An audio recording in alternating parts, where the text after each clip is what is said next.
Assalamualaikum warahmatullahi wabarakatuh. Waalaikumsalam warahmatullahi wabarakatuh. Balik lagi sama kita lengkap di Jeritan. Yay, the double gengus is back. Gimana? Udah sehat? Udah sehat, makanya nggak usah sok-sok diet-diet, harus olahraga biar napasnya panjang. Oke, nanti kita olahraga, kita posting di Iya, IG-nya lagi Jeritan. nungging ya. Coba dicek ya nanti IG-nya Jeritan, di follow juga. Iya, harus follow. Nah, Oke. sekarang itu bulan September. Akhir September. Kita udah memasuki di akhir September. Ada apa nih di akhir September? Kenangan yang selalu menghantui ya buat Rakyat gue Indonesia. ya. Buat lo terutama gue juga. terutama ya kan, setiap akhir bulan September kalau dari kita SD Dulu sampai SD kan, SMP udah gak ada lagi. masih, karena lo SMP, gue SD. Ya, gue lupa deh SMP masih ada apa enggak. Itu tuh gue SD tuh selalu setiap 30 September Nonton. tegang. Tapi lo nonton? Enggak. Oh, gue selalu nonton karena gue suka dari dulu. Jujur aku. Nah kan sekarang ini udah nggak rutin ditayangin setiap tanggal 30 September ya gitu. Jadi hari ini di episode baru Jeritan kita mau sedikit kilas balik lah. Kita mau mengenang dan mungkin menceritakan kembali gitu sejarah dari peristiwa G30 SPKI yang mungkin anak-anak zaman sekarang belum tentu tahu gitu loh. Dan as requested by Mbak Anggi Simarmata. Yes. Nih langsung kita kasih. Jadi kalau yang request, makanya kasih. komen kalian Betul. mau kita bawain apa. Dia ini loh, maksudnya penonton setia loh. Betul, iya selalu komen loh Mbak Anggi. Thank you ya. Coba tolong Mbak Anggi, teman-temannya diseret semua suruh nonton Jeritan. Atau nggak gini, sini lihat deh YouTube lo, klik subscribe gitu aja. Agak pemaksaan ya jatuh. Oke, jadi kita mulai ya. The floor is yours. Jadi bayangin ya nih Besti, di tengah malam, udara lembab, jalanan tuh udah sepi. Udah malam memang kan, tapi di balik gelap itu ada gerakan senyap. Pasukan bersenjata merapat ke rumah-rumah jenderal. Pintu diketuk, suara bentakan, dan beberapa menit kemudian cairan merah mengalir. 7 perwira tinggi TNI Angkatan Darat satu persatu diculik. Sebagian dibawa ke sebuah tempat di pinggiran Jakarta bernama Lubang Buaya. Malam itu, sejarah Indonesia berubah selamanya. Tapi, siapa sih sebenarnya dalang di balik tragedi ini? Kenapa sampai hari ini masih penuh versi, penuh misteri? Apakah ini tuh sebenarnya murni pemberontakan dari PKI? Ataukah ini konflik internal dari militer? Atau permainan asing? Atau ada tangan tersembunyi yang sengaja mengatur semuanya? Jadi pertama-tama kita akan masuk ke apa sih sebenarnya yang terjadi di peristiwa gerakan 30 SPKI itu. Jadi secara garis besar ya, peristiwa ini tuh adalah operasi militer singkat, penculikan dan pembunuhan dari 7 jenderal. Lalu kemudian ada pengumuman Dewan Revolusi Indonesia. Kemudian ada kudeta yang gagal total hanya dalam 24 jam. Nah, jadi peristiwa ini terjadi dimulai pada malam tanggal 30 September. Puncaknya tanggal 1 Oktober 1965. Tapi dampaknya tuh jauh lebih panjang. Pembantaian massal anti PKI berlangsung berbulan-bulan bahkan setelahnya. Jadi peristiwa G30 SPKI ini tuh terjadinya di Jakarta. Di rumah para jenderal, ada di markas Kostrad, ada di studio RRI, dan kemudian ada di Lubang Buaya sebagai lokasi yang sampai hari ini masih jadi simbol dari kengerian. Tapi sebenarnya tragedi ini tuh nggak berhenti hanya di ibu kota aja. pembunuhan ini tuh tersebar ke Jawa Tengah, Jawa Timur, Bali, bahkan ke daerah-daerah lain. Nah, terus siapa aja sih nih yang terlibat? Jadi korbannya itu tuh sebenarnya bukan in general ya, targetnya itu 7 jenderal. 7 jenderal TNI AD. Pelaku lapangannya adalah pasukan Cakrawirawa, Letkol Untung, dan Letkol Latif dari PKI-nya. Nah, figur besarnya nih ada DN Aidit dari PKI, ada Presiden Soekarno, dan Mayor Jenderal Soeharto. Nah, pihak asingnya ternyata CIA dan MI6 itu adalah nama-nama intelijen yang sering disebut dalam teori konspirasi. Nah, kenapa nih bisa terjadi gitu ya tragedi ini? Jadi kalau di literasi-literasi itu kita akan menemukan di versi resminya adalah karena PKI ingin melakukan kudeta terhadap Presiden Soekarno. Tapi ada versi lain nih yang menyebut bahwa ada konflik internal militer, ada permainan politik, ada operasi intelijen asing yang sebenarnya jawabannya itu tuh masih diperdebatkan banget sampai saat ini. Gitu. Nah, jadi penculikan di dini hari, terus pengumuman Dewan Revolusi di RRI pada pagi harinya, dan sebelum matahari tanggal 1 Oktober itu tenggelam, Soeharto sudah bergerak, mengambil alih dan menutup bab singkat tapi berdarah itu. Jadi kita balik dulu, kita balik ke roots-nya ya. Jadi ini kan G30 SPKI ini itu kan digerakkan oleh PKI ya, Partai Komunis Indonesia. Jadi Partai Komunis Indonesia sendiri itu sebenarnya bukan partai kecil. Di tahun 1960-an PKI ini adalah partai komunis terbesar di luar Uni Soviet dan Tiongkok. Jadi nggak cuman besar di Indonesia aja.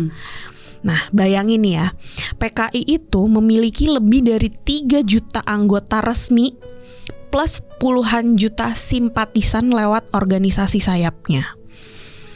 Nah, PKI ini tuh sebenarnya berdiri sejak tahun 1920. Terinspirasi nih dari gerakan kiri global dan semangat anti kolonial. Rootsnya sih bagus ya, anti kolonial.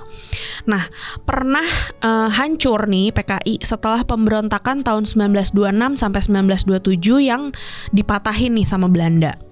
Tapi bangkit lagi setelah kemerdekaan.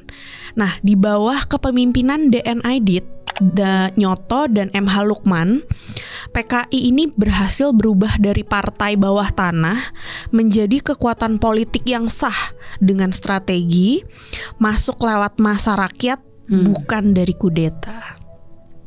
Nah, gimana mereka bisa besar nih? Jadi mereka nih pinter. Mereka masuk lewat petani. Ada namanya dulu itu BTI, Barisan Tani Indonesia. Nah, PKI ini menyentuh nih mayoritas penduduk yang hidup dari tanah.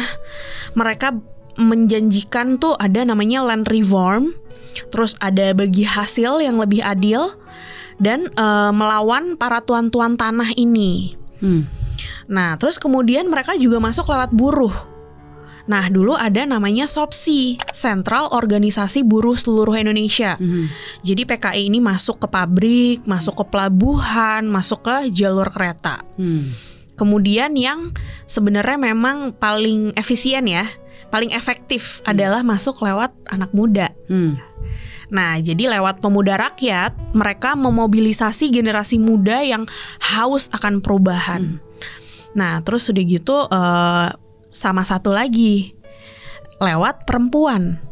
Makanya ada Gerwani, Gerakan Wanita Indonesia.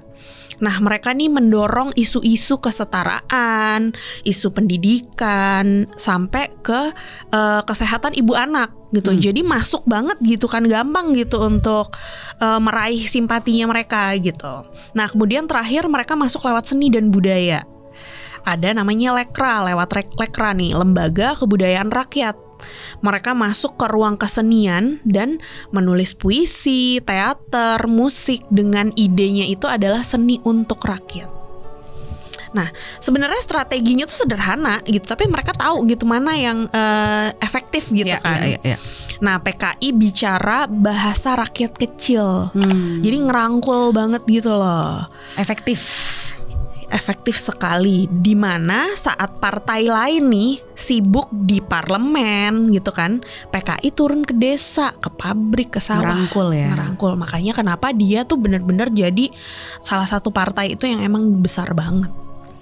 Nah, tadi kan kita udah sebut-sebut Soekarno nih di awal kan. Jadi Soekarno, presiden kita saat itu, punya gagasan yang namanya Nasakom. Bukan nasib 1 koma ya. Itu zaman kita ya. TK ya. Nah, Nasakom itu adalah nasionalisme, agama, dan komunis. Tujuannya adalah untuk menyatukan semua kekuatan politik yang sering berseberangan. Jadi sebenarnya tujuannya sih bagus ya. Nah, PKI itu diuntungin banget karena masuk dalam orbit kekuasaannya Soekarno. Nah, petingginya nih si DN Aidit itu tuh suka banget sering banget terlihat tampil bareng sama Soekarno. Dan PKI itu mendukung penuh proyek revolusi Soekarno yang dimana isinya adalah konfrontasi dengan Malaysia, berdiri di blok kiri internasional, dan membawa Indonesia dekat dengan Beijing dan Moskow. Tapi ada masalah besar. Militer, terutama angkatan darat tuh nggak suka. Gitu. Mereka melihat tuh PKI itu adalah sebuah ancaman terhadap Pancasila dan terhadap kepentingan mereka pastinya. Misalnya nih soal tuan tanah dan soal kekuasaan lokal. Nah, jadi pada saat itu di level global itu perang dingin tuh lagi panas. Gimana ya? Perang dingin tapi panas. Jadi panas dingin. Nah, Amerika itu tuh takut. Sedikit ketawa-ketawa ya guys, nggak apa-apa. Biar so tegang banget ini. Biar nggak serius-serius banget ya. Vibes-nya tuh udah. Jadi Amerika Serikat itu takut Indonesia tuh jatuh ke kubu komunis dan menjadi Cina kedua di Asia. Nah, jadi posisi PKI di tahun 65 itu unik. Jadi mereka besar, mereka berpengaruh, dia dekat sama Soekarno, tapi dibenci sama banyak pihak. Iya dong, tadi dari mulai kalangan TNI, dari mulai kalangan agama gitu kan. Nah, mereka ini saat itu sedang berada di puncak kekuatan, dan itu justru yang bikin mereka rawan jadi target. Nah, sekarang kita masuk ke perkenalan dengan para jenderal yang wafat pada tragedi itu ya. Pertama ada Jenderal Ahmad Yani. Dia itu Panglima Angkatan Darat pada saat itu ya. Jadi dia nih sosok yang dekat dengan Soekarno, tapi juga, nah itu dia tadi, tegas menolak PKI. Kemudian ada Maijen MT Haryono. Dia tuh dikenal intelektual dan pernah jadi diplomat. Kemudian ada Letjen S. Parman. Dia adalah Kepala Intelijen AD Angkatan Darat. Dan ia masih dicurigai ya, memiliki dokumen yang bisa mengancam PKI, membahayakan PKI lah gitu. Kemudian ada Maijen Suprapto, dia adalah Deputi 2 Menpangat. Kemudian ada Brigjen Sutowo Siswomiharjo, pejabat peradilan militer. Kemudian ada Brigjen Donald Panjaitan, dia itu sebenarnya perwira logistik. Kemudian ada Letu Pierre Tandean. Dia ini sebenarnya ajudannya Pak Nasution gitu. Usianya tuh baru 26 tahun ketika saat itu. Kita masuk ke pelaku lapangan nih. Jadi ada Letkol Untung Syamsuri. Jadi dia adalah komandan Batalion Cakrabirawa. Tokoh militer paling menonjol di peristiwa G30 SPKI. Dia adalah orang yang memimpin pasukan untuk menculik para jenderal. Nah, dalam versi Orba nih atau Orde Baru, Untung ini tuh disebut sebagai perwira yang sebenarnya tuh diperalat sama PKI. Gitu. Kemudian ada Kolonel Abdul Latif. Dia ini perwira divisi Diponegoro. Dia tuh punya akses langsung ke lingkaran elit Angkatan Darat. Nah, yang bikin rumit, Latif tuh deket sebenarnya sama Soeharto. Nah, malahan nih katanya malam sebelum G30S dia tuh sempat mengunjungi Soeharto di RSPAD saking dekatnya nih mereka. Kemudian ada Mayor Sujono, komandan pasukan di Lubang Buaya. Dia bertanggung jawab atas penahanan para jenderal di lokasi itu. Namanya tuh sebenarnya kalau misalkan di literatur, di data-data di literatur gitu ya, jarang nih disebut. Tapi dalam di lapangan ya, di dalam prakteknya itu dia punya peran vital. Nah, kemudian ada tokoh-tokoh politik PKI. Jadi ada DN Aidit tentunya. Dia sebagai ketua dari PKI. Orang yang paling sering dituduh sebagai dalang dari peristiwa ini. Nah, pada malam tragedi, ia sempat berada di Halim bersama pasukan G30S. Setelah gerakan ini gagal, Aidit melarikan diri, tapi ditangkap dan dieksekusi tanpa pengadilan di Boyolali. Gitu. Kemudian ada Nyoto. Dia ini wakil ketua nih dari PKI. Dikenal sebagai intelektual dan orator yang ulung. Nggak terbukti sebenarnya, nggak pernah terbukti kalau misalkan Nyoto ini ikut merancang G30S. Tapi tetap ikut keseret. Dibunuh beberapa bulan kemudian. Next ada MH Lukman. Nah, dia ini sekretaris dari PKI. Nasibnya sama, jadi target utama, ditangkap terus dihilangkan. Mereka bertiga ini tuh jadi simbol kepala PKI yang diputus habis-habisan pasca tragedi. Nah, kemudian ada figur-figur negara nih ya. Pertama tentu aja Presiden Soekarno, sang pemimpin besar revolusi. Pada malam G30S ini, ia berada di Istana Bogor, lalu pindah ke Halim. Nah, ia tuh sebenarnya nggak pernah menyatakan dukungan terbuka kepada peristiwa ini. Tapi ia juga nggak langsung ngecam, yang akhirnya bikin posisinya tuh jadi ambigu. Lo tuh sebenarnya dukung atau ngecam sih gitu, karena nggak pernah ada pernyataan resmi dari dia gitu. Makanya kan orang jadi bingung gitu loh. Nah, sikap setengah hati ini itu diduga dimanfaatkan oleh Soeharto yang pada saat itu jadi Majen gitu ya, untuk merebut kendali. Jadi karena pemimpinnya agak setengah hati nih, udah deh gue deh yang ngambil kendali gitu. Nah, ada si Mayor Jenderal Soeharto tentunya, Panglima Kostrad dia pada saat itu. Nah, jadi ketika malam udah chaos, dia langsung bergerak cepat. Dia mengambil alih komando, dia menguasai RRI dan mengarahkan pasukan untuk menyerbu Halim. Nah, dalam waktu singkat ia bisa menjadikan dirinya pahlawan penumpas PKI. Dari sinilah karir politiknya melesat dan kemudian menuju kursi presiden selama 32 tahun gitu. Yang tidak ketinggalan adalah pihak-pihak asing. Jadi pertama ada CIA nih, CIA dari Amerika Serikat kan. Nah, dalam konteks perang dingin nih, AS tuh menganggap Indonesia tuh terlalu dekat sama komunis. Banyak dokumen yang menyebut kalau CIA ini tuh menyediakan propaganda, bahkan nama daftar nih, list nama simpatisan PKI untuk dibersihkan. Jadi mereka kayak ngasih, nih data nih, lo sikat deh gitu. Terus ada lagi MI6 dari Inggris. Nah, turut membantu lewat siaran gelap dan operasi informasi. Nah, Inggris waktu itu tuh juga lagi konflik langsung dengan Indonesia dalam konfrontasi Malaysia. Jadi melemahkan Soekarno itu tuh sesuatu yang krusial gitu buat mereka. Panjang juga ya, minum dulu. Oke. Jadi ini kita berusaha untuk merangkum dari berbagai pihak yang emang legit gitu. Jadi beberapa juga kita rangkum bukan hanya dari dari kanal-kanal berita yang emang udah punya nama gitu, yang mereka juga terpampang nyata itu mereka buat beritanya di situ. Jadi mereka pun nggak mungkin gitu loh untuk bikin berita-berita hoax. Kayak lo kemarin ya hoax. Jadi kita gue aja di sini yang sama-sama deket-deketan, dia interest, dia tahu, gue jujur blank karena di kepala gue memorinya cuma TV tabung hitam putih.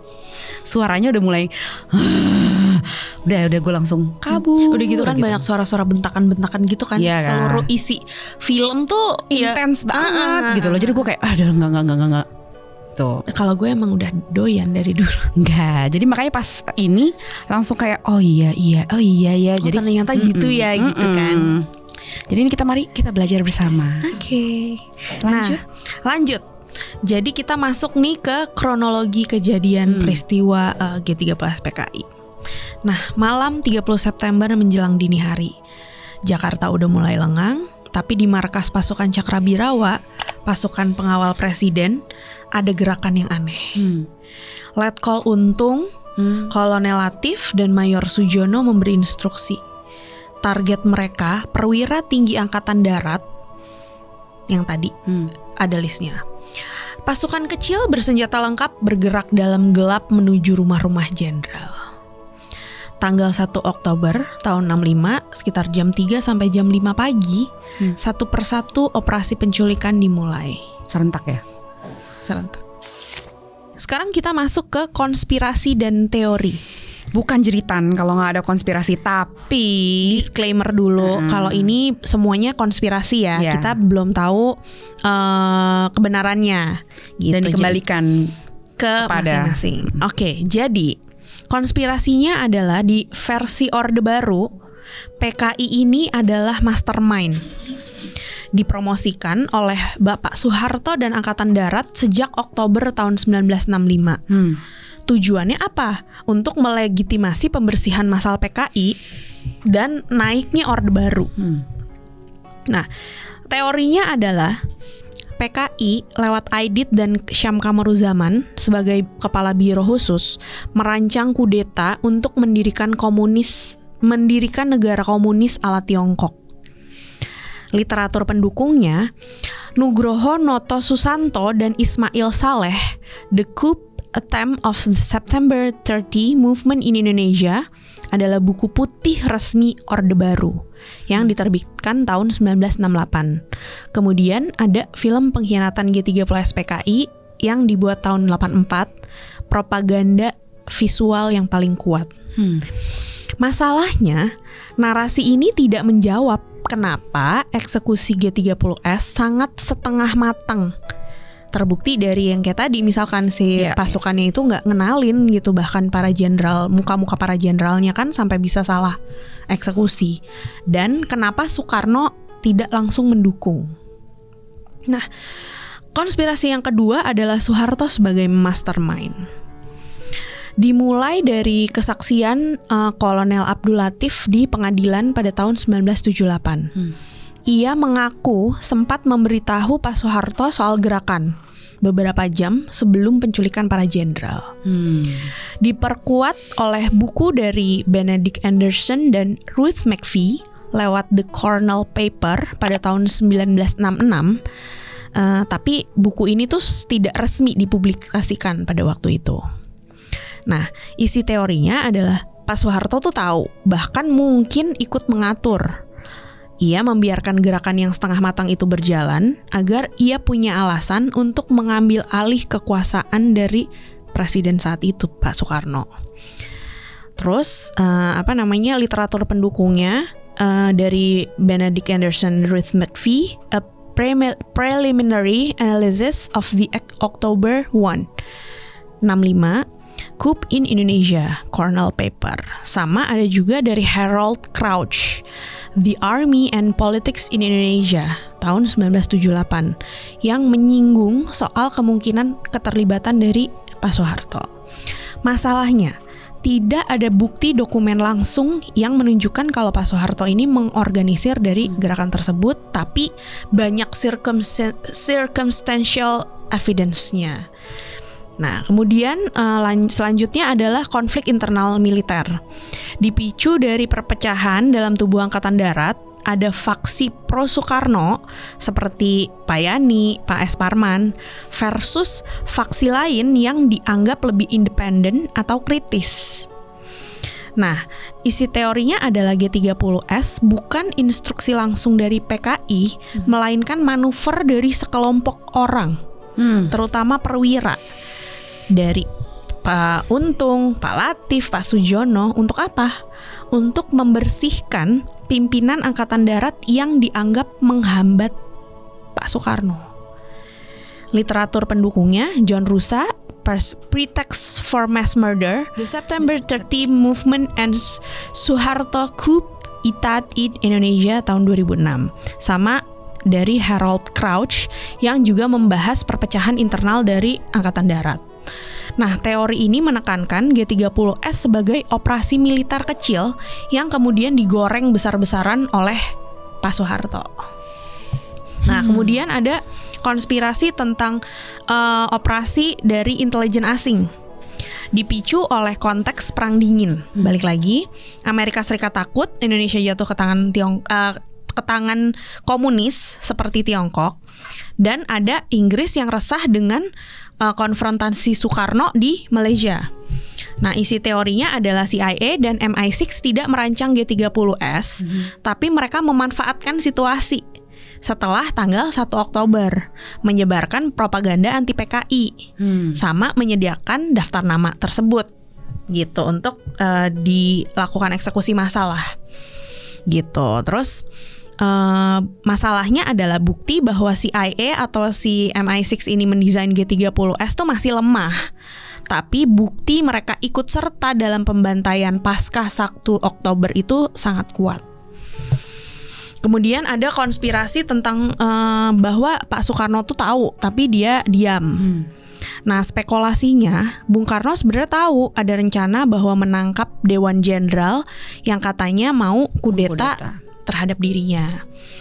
Nah, tapi Pak Soekarno tuh tidak mengira operasi itu akan berakhir tragis. Ia diam karena percaya pasukan pengawal presiden bisa mengendalikan situasi, Cakrabirawa. Padahal justru mereka yang mengeksekusi gitu. Nah, rumor politik era 6566 itu dijadikan sebagai sumber sebenarnya. Versi ini tuh sering muncul di memoir orang-orang dekat dari Pak Soekarno, tapi tidak pernah ada dokumen yang resmi. Gitu. Jadi lebih banyak spekulasi daripada riset akademik yang solid. Gitu. Kemudian ada PKI terlibat sebagian, tapi mereka bukan dalang tunggal gitu. Jadi si John Rusa nih tahun 2006 dan Jeffrey Robinson dan beberapa sejarawan Indonesia pasca reformasi tuh banyak mengembangkan teori inilah gitu.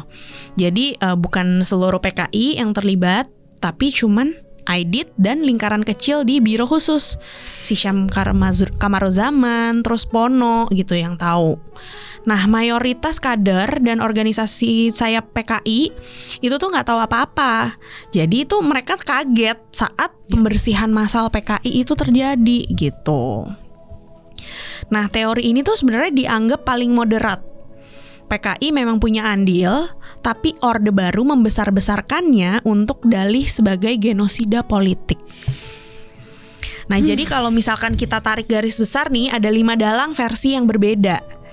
PKI, Soeharto, internal militer, intelijen asing, dan bahkan Soekarno sendiri. Nah, yang sampai saat ini nih, sampai hari ini nih, udah berapa tahun tuh jadi tidak ada satupun teori yang sepenuhnya final. Udah 60 tahun ya. Ya, ngitung ya Mbak tadi. Yang jelas, narasi resmi dari Orde Baru itu ya adalah beberapa yang sudah terbukti kalau itu penuh manipulasi gitu. Sekali lagi ini konspirasi dan kami bukan narasumber. Yes. Kita cuman membacakan kembali lah dari literatur-literatur yang udah ada. Merangkumkan, karena kalau misalnya kan ini udah segini banyak nih. Ini bagiannya Elda aja belum selesai-selesai, ya kan? Karena memang banyak banget literaturnya, ya kan? Sumber-sumbernya juga banyak. Oke, selanjutnya aku lanjutin. Kamu boleh minum. Minum ya? Boleh, oke. Jadi kita setelah peristiwa tersebut nggak berhenti di situ. Jadi ada setelahnya, setelah tahun 1995 sampai 1966. Setelah G30S dianggap gagal, propaganda bergerak lebih cepat daripada peluru. Radio, koran-koran, pamflet langsung menuding PKI adalah dalang, dan tuduhan itu berubah menjadi kayak semacam izin terbuka untuk balas dendam. Gelombang kekerasan mulai terjadi di Jawa Tengah, Jawa Timur. Militer bersama kelompok sipil mulai melakukan penangkapan massal. Banyak korban diikat, dibawa ke tepi sungai Bengawan Solo atau Berantas. Di malam hari dieksekusi, mayatnya dilempar. Orang-orang itu menggambarkan sungai-sungai menjadi merah dan berbau anyir. Lalu ada juga di Bali, kekerasannya jauh lebih brutal. Dalam hitungan minggu akhir 1965 sampai dengan awal 1966, puluhan ribu orang dibunuh, dihabisi nyawanya. Di beberapa desa, seluruh keluarga hilang tanpa sisa. Sejarawan Geoffrey Robinson mencatat sekitar 80.000 orang tewas dari populasi Bali yang hanya saat itu mencapai angka 2 juta. Jadi 80.000-nya dihilangkan, menjadi korban. Lalu terjadi juga di Pulau Sumatera dan Sulawesi, tepatnya di Sumatera Utara. Pengeliminasian dilakukan dengan restu militer setempat. Di Sulawesi Selatan, operasi dipimpin langsung oleh Kolonel Sarwo Edi Wibowo, Komandan RPKAD. Polanya sama di mana-mana, tangkap, interogasi, eksekusi. Tanpa pengadilan. Tanpa pengadilan, betul. Kalau angka korban menurut versi Orde Baru hanya puluhan ribu. Sementara dari riset independen yang dilakukan oleh Robert Cribb, 500.000 sampai 1 juta korban jiwa di seluruh Indonesia. Baru mau ngomong. Sementara dari Geoffrey Robinson, The Killing Season yang terbit tahun 2018, pembantaian ini sistematis, termasuk salah satu genosida politik terbesar di abad 20. Seluruh dunia. Yes. Selain yang tereliminasi, jutaan orang ditangkap. Ribuan dibuang ke kamp tahanan tanpa pengadilan. Pulau Buru jadi simbol paling terkenal. Kalau masih ingat terngiang-ngiang ya. Jadi 10.000 sampai 12.000 tahanan termasuk Pramudia Anantatur. Sastrawan ya dia. Favorit gue tuh. Tragisnya banyak korban yang bukan anggota PKI. Petani yang sekedar lagi ikut rapat tani, guru mahasiswa seniman lekra yang cuma bikin puisi, orang yang salah tempat, salah tuduh atau jadi korban dendam pribadi tetangga cukup dengan cap merah. Langsung mereka bisa tiba-tiba hilang aja. Ya karena balik lagi basicnya si PKI ini kan dari mulai mendekatinya kan merakyat masyarakat. Jadi kayak seniman misalnya kayak tadi Pak Pram gitu kan. Ya udah dia mungkin ya udah salah orang aja. Atau dia juga cuman sebenarnya simpatisan aja. Atau ya lagi ngomong. Kan namanya seniman gimana sih? Oke, kesaksian yang tertinggal. Ada yang dipaksa menggali kuburnya sendiri sebelum ditembak. Jadi ada beberapa orang-orang yang memberikan kesaksian kan. Ya udah, kesaksiannya salah satunya adalah itu. Ada desa yang kehilangan separuh laki-lakinya dalam satu malam. Dan banyak perempuan yang akhirnya dilakukan kekerasan seksual sebelum akhirnya dihilangkan nyawanya. Tapi kisah ini tidak masuk dalam catatan resmi. Hasilnya Indonesia memasuki salah satu bab tergelap dalam sejarah dunia. Dark Age. Ya, Dark Age Indonesia itu tahun 65. Bukan sekedar tragedi politik, tapi tragedi kemanusiaan. Dampaknya ya tentunya masih membekas sampai detik ini ke keluarga korban, ingatan kolektif bangsa ya.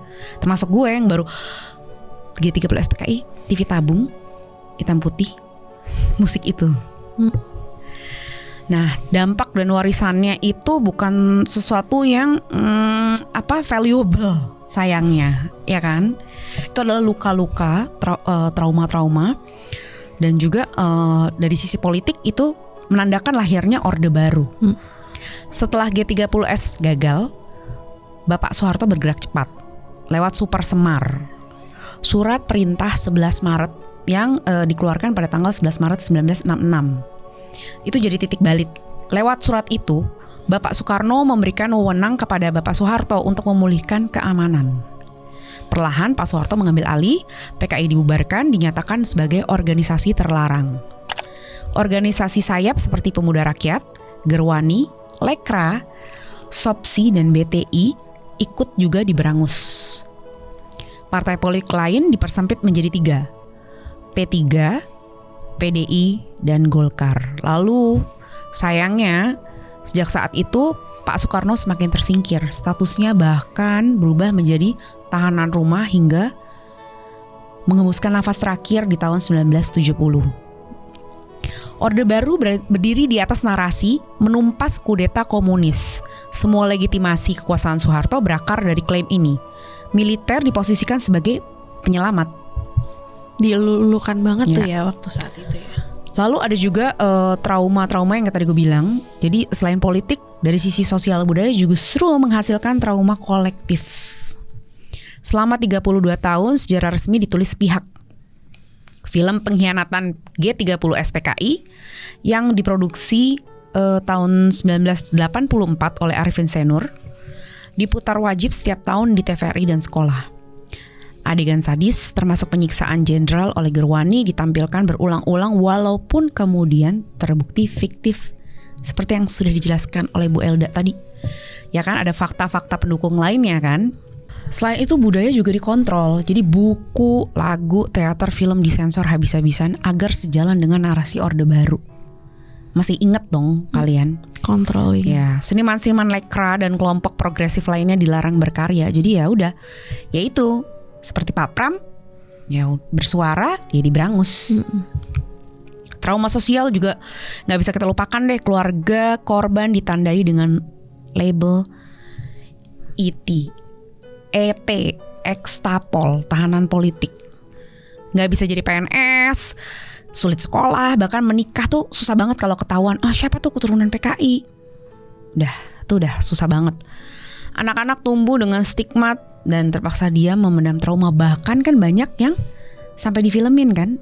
Ya mereka keluar negeri, dan di luar negeri ya mereka nggak bisa menikah, nggak bisa ngapa-ngapain. Jadi kerjaannya ya udah mengumpulkan diktat-diktat aja tentang bukti-bukti itu. Jadi luka kolektif itu memang sesuatu yang sulit dihilangkan. Tragedi ini menjadi semacam hantu nasional yang nggak pernah hilang tapi juga nggak pernah tuntas. Ya udah 60 tahun belum close. Dan seperti kita tahu kan banyak tokoh-tokoh politik yang terlibat yang saat ini juga sudah berpulang kan. Jadi ya udah aja gitu. Selalu muncul. Kayak bahas Pocahontas kemarin ya, banyak whitewash-nya. Iya. Tapi ya udahlah ya gitu kan. Selalu muncul kembali setiap politik Indonesia memanas. Pasti selalu menjadi kemantik gitu. Karena ya memang belum selesai.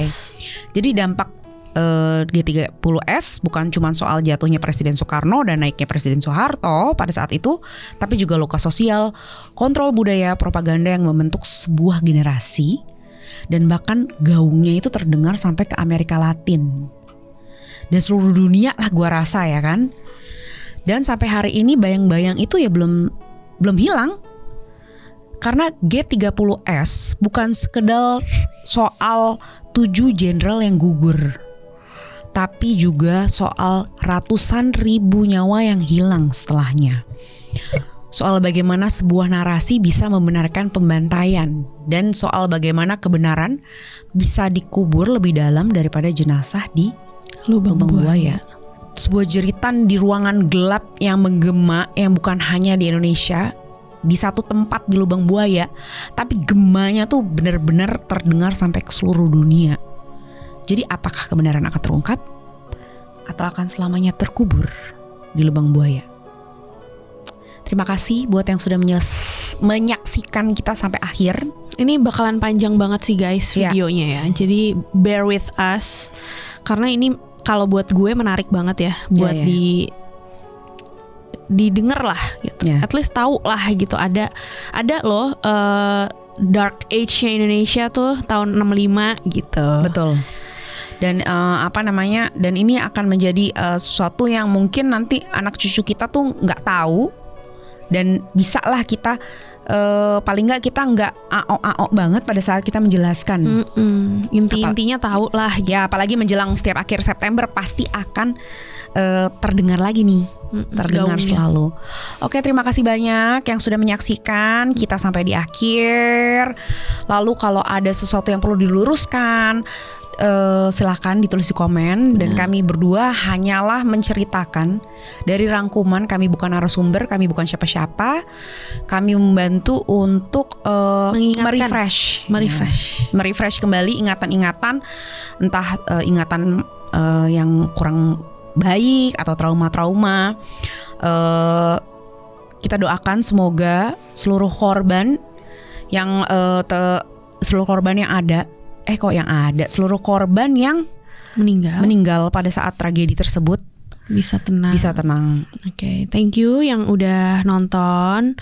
Jangan lupa di subscribe, di likes, terus komen juga kalau mau nambahin apa, mau berdebat sehat boleh. Dipersilahkan di kolom komentar. Boleh ngebahas tentang bahasannya ya. Yes, dengan bahasa yang baik ya guys. Gitu. Oke. Thank you so much. See you next episode. Bye.